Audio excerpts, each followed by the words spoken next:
Just to put this in perspective, our current debt's just over 100% of GDP, which means that we actually owe more than all the goods and services produced in this country over the course of a year. In many ways, it's as if your credit card debt was larger than your entire annual take-home pay pre-tax. You probably have a problem at that point. If you want to put it in context, we hear a great deal about the crisis in Greece and how bad things were. I'm just back from Italy, and they're talking about their debt problems. And the U.S. is probably sort of middling when it comes to that. There's places that are worse than us, so-called pigs, Portugal, Ireland, Italy, and Greece.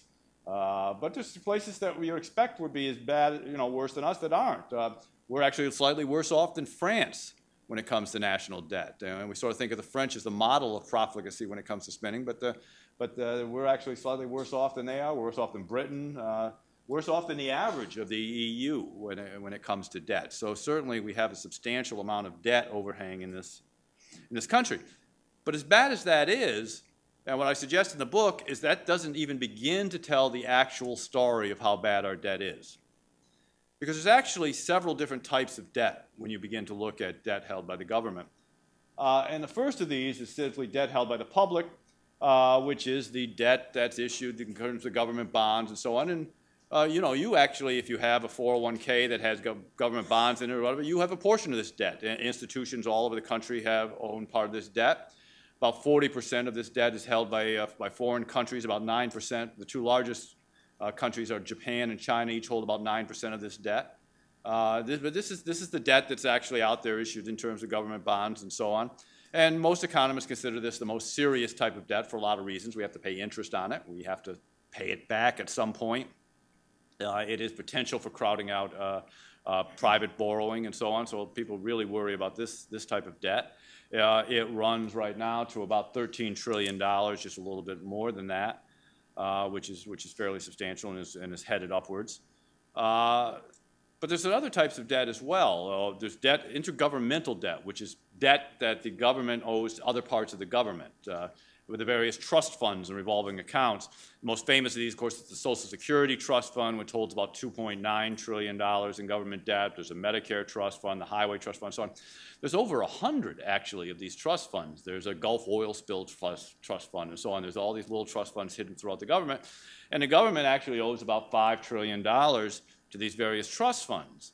Now you hear, a lot about how these bonds are inviolable, and the government's never made a late payment on them, and so on, and all of which is true. But it does mean that when this money comes due, they eventually have to come up with the money to pay it back. I mean, just to give you an example, the Social Security system ran about a $60 billion deficit last year. It spent about $60 billion on benefits more than it takes in, not counting interest payments, which are made in the form of debt.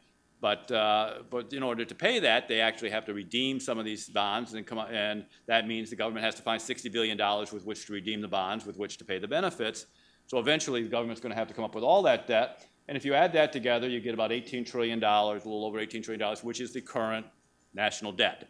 Now, when the media and economists and others talk about the national debt, that's generally what they're talking about, is the combination of that intergovernmental debt and the debt held by the public, which is about $18.2 trillion as of this morning.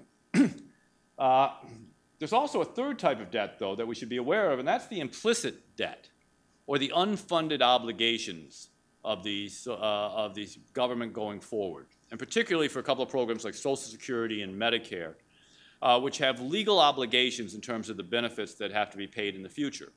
Now, we can estimate what those obligations are going to be. We can look out into the future, and we can estimate how many people are going to be retired in a given year, and we know what the law says that those people have to get in terms of benefits, so we can figure out roughly what we're going to have to pay those people.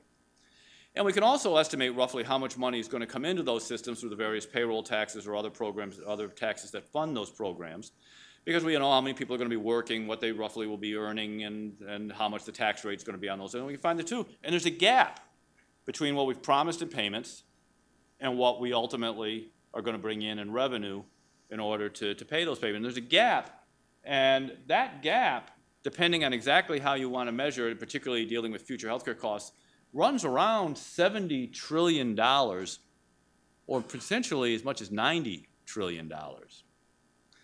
You add all that up, and you get a real indebtedness somewhere in the $90 to $120 trillion range.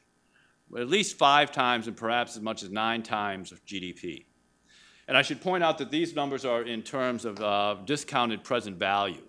So what it means is if you actually had that money today, socked it away in a bank, and earned about a 3% interest rate, you'd be able to pay all those future benefits that are going forward. Now, some people would say, well, these implicit obligations, this implicit debt, it's not real debt in the sense that it's not a government bond, there's not a legal obligation that way to pay it, but there is under current law. The current law says you have to pay those Social Security benefits. Unless you change the law, unless we reform systems like Medicare or Social Security to change what the current law is, we will eventually have to pay that, and those will eventually move up to either intergovernmental debt or debt held by the public. They'll simply move up the chart there and become a different, more solid type of debt as we move forward, because the government's eventually got to make those payments. If you actually want to look at that in context, and you look at the unfunded obligations in addition to the on-book, the $18 trillion debt, plus those additional $72 trillion or so in debt, what you actually get here is that the U.S., well, we're still not number one. We're still not as bad as Greece. We're actually a little bit worse, better off than France because they have a large pension obligation in their debt, large unfunded obligations in their pension system as well. But that's it. We're actually worse off in some ways than Portugal or Italy or Spain or the countries you hear about in crisis in Europe. That's a significantly bad economic situation. Now, we do hold some advantages over these. We're a considerably larger economy than they are. We're still the world reserve currency. You know, it might be a low bar, but we're still the best bad bet out there, which means that you know, other countries are still willing to lend us money at absurdly low interest rates.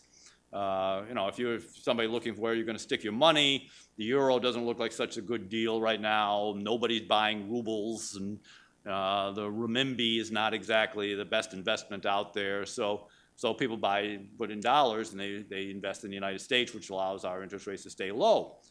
But if interest rates don't stay as low as they currently are, if they go back to anything approaching historic levels, you can expect all these obligations, all this debt to shoot up substantially. Well, how do we fix it?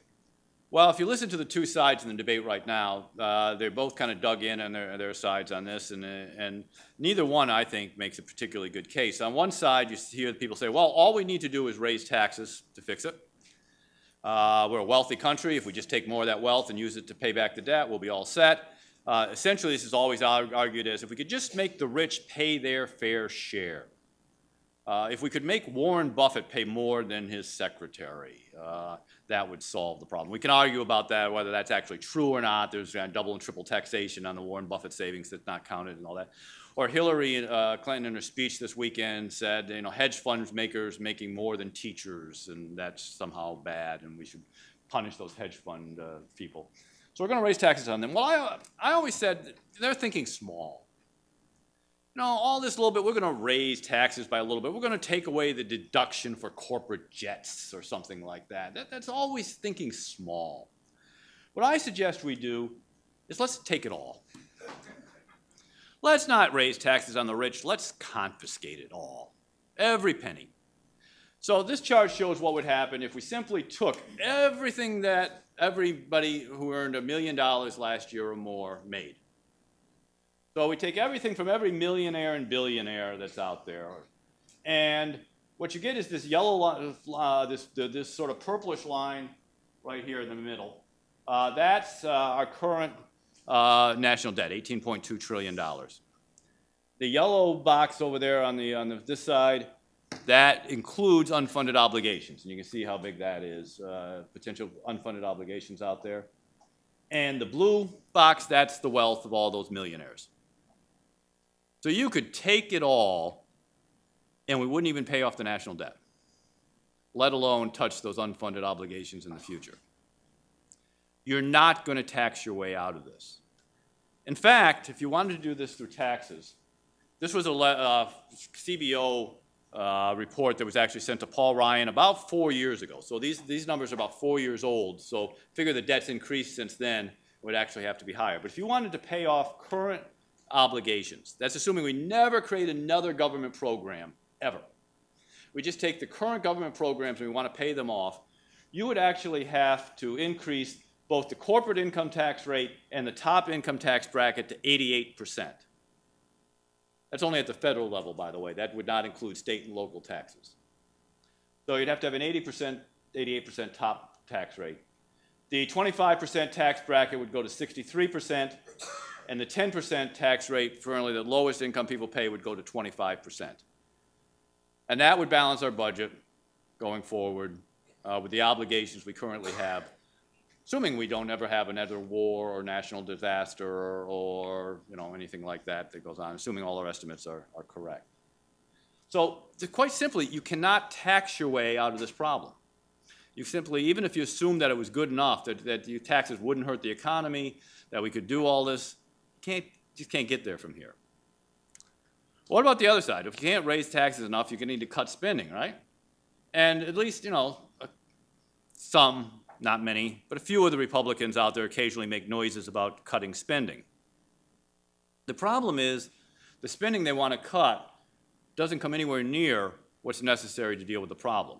We're going to balance the budget by cutting the usual suspects. We'll get rid of foreign aid, which everybody hates. We'll kill Big Bird, or we'll defund Planned Parenthood. Well, the reality is those things are negligible amounts of spending. Foreign aid is 1% of federal spending. 1%. Big Bird and Planned Parenthood subsidies combined are 1/10,000th% of federal spending. Frankly, I'm all for cutting pretty much everything. I mean, you throw out there a cut you want to make, and I'm probably for it. But it's not going to balance the budget. It's not going to reduce the debt. I mean, look, this is where our spending actually goes. All domestic discretionary spending combined is 16% of federal spending. 16%. Defense spending is another 16%. Now, obviously, we should be cutting those two areas. But combined, they're a third of federal spending. There's some other areas you can't touch. Net interest on the debt, 6%. You can't do anything about that. In fact, that may even grow if the interest rates go back up. There's 12% other types of entitlement programs, farm price supports, and so on. But look at where the big money is. Social Security, 24%. Medicare, 17%. Medicaid, 9%. Combined, those programs alone are half of federal spending. You can't be serious about balancing the budget or reducing the debt if you don't deal with entitlement spending. If you don't deal with Medicare, Medicaid, and Social Security, you can't be serious about balancing the budget. And it's only going to get worse. These big blue lines chart here, actually the dark blue down below, is Medicare, Medicaid, Social Security, net interest, and you can see where it's going to go. It's only getting to be a larger and larger portion of the budget. The president's right, actually. We've reduced domestic discretionary spending some of the lowest levels as a percent of GDP in our recent history. The other spending that's eating up the budget and going to continue to eat up the budget in the future. In fact, we will end up, I mean, you figure you've got to have some defense spending up there in that other spending. We've got to have a little bit up there. What we'll end up having is a government that mails checks to old people and has a very tiny army to defend them, and that's about it. That's about all the government will do. So whether you're a defense hawk or whether you're a liberal who wants to spend more on investment on roads and bridges or education or whatever it is you want to spend money on, there isn't going to be any. Whether you want more tax cuts, whether you want to reduce the size of government, it's all being taken up by Medicare, Medicaid, Social Security, and the accompanying interest payments on that. You're going to have to address those. Essentially, there's not an easy, cheap way out of this. It's not, we'll raise taxes a little bit here, we'll trim a program a little bit there. All the choices are going to be politically, if not economically, politically a little bit painful. And in the book, I talk in detail about some of them, and maybe we'll get into some of the details about some of the options there are for reforming these programs. But doing nothing isn't an option. As every year that goes by, the problem just gets worse. Every year that the politicians refuse to act, it just gets worse. And as Margaret Thatcher famously said, the problem with the modern welfare state is eventually you run out of other people's money. we're going to run out of money.